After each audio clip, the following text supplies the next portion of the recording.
Okay, so this is a biomechanical analysis of your running style, and I'm going to show you your deficiencies in your style, and together over the next 12 weeks we'll work to correct these deficiencies that I point out today.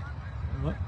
Okay, so starting from the bottom one, we'll zoom in here, and if we can see your arms at the moment, so we'll go from bottom to top, make it easy. Okay, so your feet, they're landing flat-footed. Can you see that in there? Yeah, yeah. Okay, So yeah. So it's even landing heel first. Right. So can you see there where you're coming, and the first point of contact is your heel, and then now you roll out, and then now your foot is pointed outways in that direction there. Yeah. Okay. Yeah. So essentially, you're coming off your big toe only to get all the power. We need you to come down like a tiger that comes down on all four or all five of your toes and come forward again, because you get more surface area on the floor to provide more power to the floor to push off. So it's got nothing to do with his foot. It's just got to do with his how placement. With his placement. Okay. Yeah. And then what that does, that provides instabilities now in his hips, his knees, his hips, and his shoulders. Okay. Yeah. So if we get rid of that now, we go up just a little bit. We zoom into here. We go into his knee. You can see his knee. His knee's pointing out. Exactly right. Okay. And then now you can see how his knee's pointing out, which laterally rotates, and then the hip internally rotates, and you can see the line. Let me show you. You see the instabilities that he's got already, and all it is just his foot placement. Yeah. Okay, and then this is why he's swaying on his upper body. You can see now, if I put a straight line across his shoulders, so that's the lowest point, so a straight line is there. See how the badge is below, right? So now your shoulders is going along that direction. So see the instability? That causes you to sway. So that you can see how there's a shorter distance between here, and that's a longer distance in between there.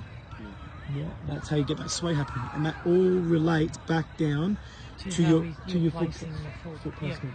Yeah. Okay. So that's about him being mindful, though. 100%. He has to be mindful. We're working on it here, but he needs to be mindful of it. Even when you walk, you walk and see if you walk outwards. Okay. All right. Up the top one now. So we clear that one. Up the top one. So this will provide you an understanding of how high your knees are. Okay. So the gap between your heel and your hamstring needs to decrease. Okay, so if we decrease this gap in between here, it provides your knee with more power to come forward at a faster rate, and that makes it come a lot higher, and then your bottom foot will be able to make a foot there, a foot placement there, as opposed to being a little bit shorter in. Do you understand that? Yep. So we want that gap to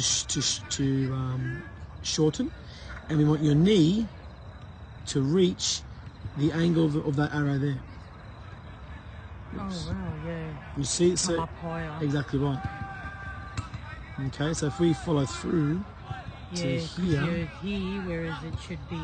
Yeah. So as I said before, when I was speaking to you before, we're not going to get it at a right angle, right? But we definitely to get it at least to about there. Yeah. Okay, at the moment you can definitely see that it comes down to there. Yeah. Okay, so this gap here is what you're not getting in your stride length. It directly relates to your stride length.